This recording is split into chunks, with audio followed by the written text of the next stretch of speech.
You tell yourself you want to unplug.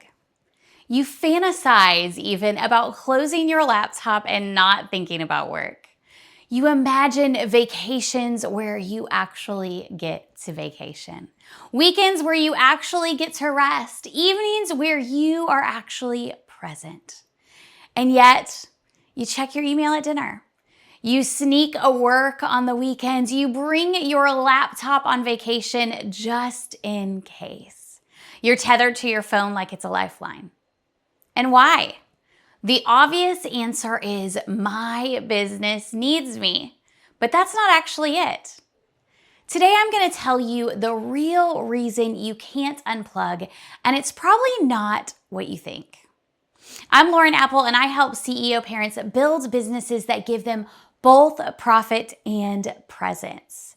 So let's jump right in. Here's what most people think the problem is. They think my business needs me to be available.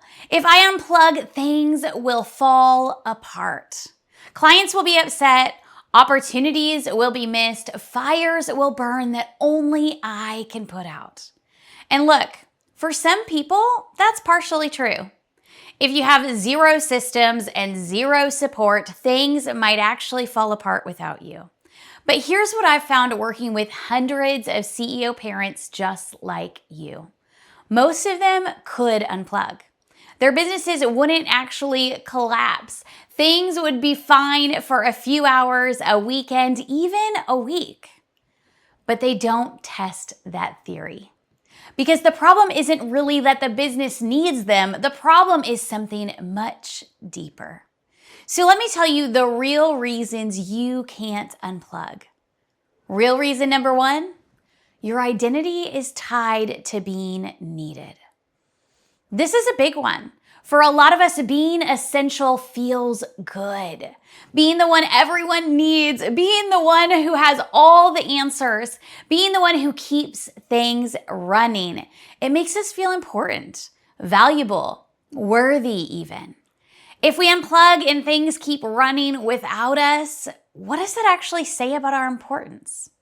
Here's the uncomfortable truth I want to set in for you today. Some of us stay plugged in not because we're needed, but because we need to be needed. Being indispensable is part of how we feel good about ourselves, and unplugging threatens that very identity. This was me. I used to take pride in being always available. My clients can reach me at any time. I always respond within minutes. Nothing happens without me. I thought that made me a great business owner, but actually it made me a bottleneck.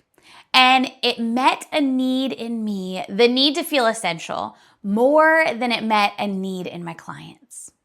When I got honest about that, I started to let it go little by little. Real reason number two, you're avoiding something. Work is a great place to hide.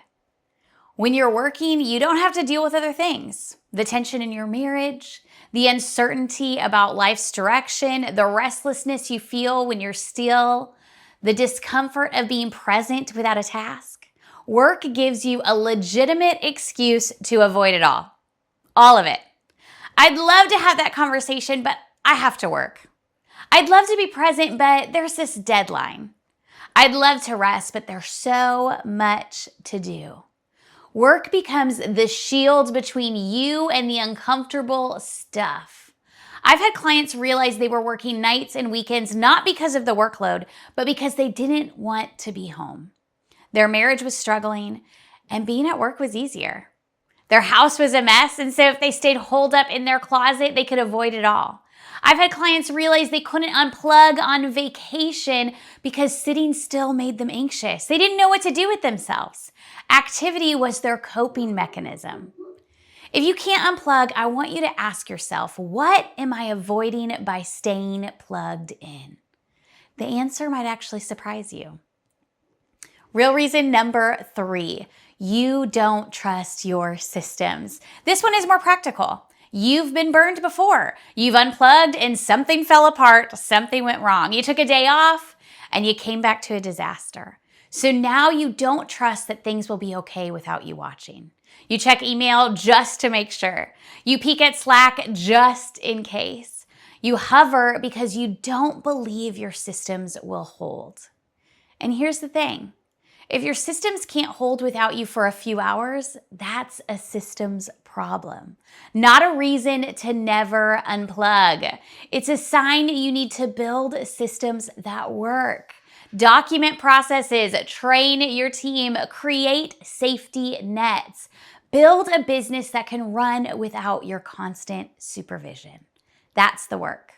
Not staying plugged in forever. And real reason number 4, you haven't given yourself permission. This is simpler than the others, but it's just as powerful and just as paralyzing. You've never actually decided it's okay to unplug.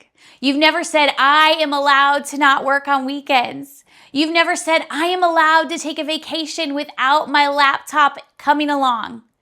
You've never said, I am allowed to close my laptop at 4 p.m.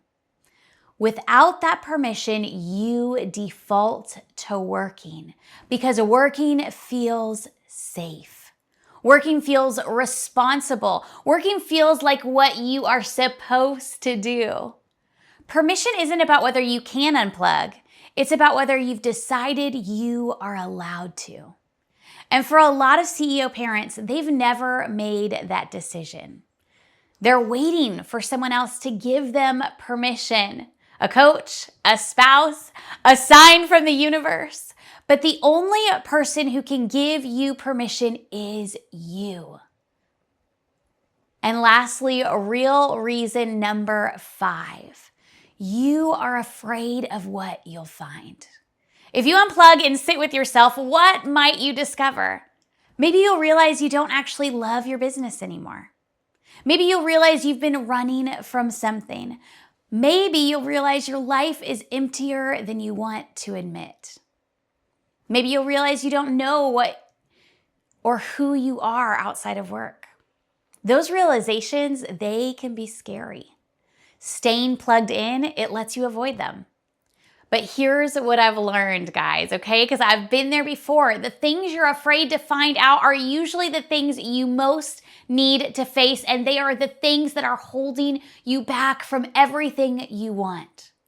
And the freedom on the other side of that discovery is worth the discomfort of looking. Now, let me tell you how to actually unplug. Because knowing why you can't is only half the battle. You also need to know how. So step 1, decide that you're allowed. This sounds too simple, too basic, but it matters. Actually say it out loud, all right? Pause this and repeat after me. I am allowed to unplug. I am allowed to not work on the weekends. I am allowed to have a vacation without my laptop or my work coming along. Give yourself the permission you've been waiting for someone else to give you, because you deserve it. Step 2, start small. Okay, this is so hard for us CEO parents because we want to do all the things, but we need to start small. Don't try to go from always on to a 2-week digital detox. Start with one evening, one afternoon. Tonight after 6 p.m., no work. See what happens. Probably nothing bad happens. Likely nothing bad happens. Build from there. A full weekend, then a long weekend, then a vacation. You need evidence that unplugging doesn't end the world, okay? Start small and build upon that evidence. Step 3, create physical separation. Make it hard to plug back in. Put your laptop in another room. Turn it off all the way so you have to wait for it to restart. Put your phone in a drawer during family time. Leave your phone in the car when you're at a family activity. I know work apps always pop up and notifications are always on our mind. And so I keep work apps on my phone because it gives me flexibility during the day and freedom during my evening activities with my kids if they have sports or I'm commuting. But when I'm unplugged, the phone goes away. Not because I deleted the apps, but because I'm not looking at it. The friction of having to go get it stops me most of the time. Environmental design is more powerful than willpower. So go, put it away, unplug, lock it up, leave it at the office, leave it in another room, leave it upstairs. Do something that requires friction in order for you to plug back in. All right? And step 4, build systems that hold. If you're worried things will fall apart, build systems so they won't. Document your processes. Train someone to handle emergencies. Create out-of-office protocols. Define what actually counts as an emergency. Here's a hint. Almost nothing does, all right? The better your systems, the easier it is to trust them. Step 5, address the deeper stuff. If your inability to unplug is about identity, avoidance, or fear, you might need to work on that directly. Likely you will. Journal about it. Talk to a therapist, work with a coach, sit with the discomfort. The practical strategies only work if you address what's underneath. And step 6, schedule unplugged time in advance. Don't try to decide in the moment whether to unplug or not. Most likely you will decide not to. Decide in advance. Friday at 4 p.m. I close my laptop. It's already decided. This weekend is unplugged time. It's already decided. On this vacation, I'm not bringing my laptop or my work. It's already decided. When it's scheduled and decided, you're not using willpower. You're just following the plan. It's much easier to follow the plan than to rely on your willpower. Time and time again, willpower will fail you. So let me tell you what changed for me when I decided to not always be plugged in. I used to be completely unable to unplug. I was always checking, always working, always available. And I told myself my business needed me. I was just in this season. I was just at this stage. If only I could get past this. But I liked being needed. I was avoiding uncomfortable things. I didn't trust my systems. And I'd never given myself permission to stop. Working on those things, not just the practical stuff, but the deeper stuff, it changed everything. Now, you probably already know, you've heard me say it before, I close my laptop at 4 p.m. every day. Some days at 2:30 as I go to pick up my kids. I'm there when my kids get home from school. I'm either picking them up or I'm at home when they walk in. I get daily cuddles with my toddler in the middle of the workday. I go to every soccer game that my son or my kids have. Friday afternoons are for my teenagers who are home from school. Evenings are for my family and life, not work. I work half-time in the summer to be with my kids, and my business is better because of it. My business is more successful because of it. Because when I am working, I'm fully present. I'm strategic. I'm rested. I'm sharp. I show up. The unplugging makes the plugged in time more valuable, not less. Here's what I want you to do. Get honest about why you can't unplug. Is it really that your business needs you, or is it something else? Identity, avoidance, trust, permission, fear, name it, and name it out loud. Then pick one small step to start unplugging this week. One evening, one day, one afternoon. See what happens. If you want help with this, if you know you need to unplug, but you can't figure out how, I have 2 ways I can support you in this. Every 6 weeks, we host a free activation session. It's a chance to get real support, talk through what's keeping you stuck, and get clarity on what needs to change. If unplugging feels impossible right now, come to the next session. The link is going to be in the video description below. And if you want to go deeper, if you want a thinking partner to help you rebuild how you work and live, that's what my strategic coaching is all about. We look at the practical stuff and the deeper stuff. We build systems and we address mindset. Link for that is also in the description below. You can unplug.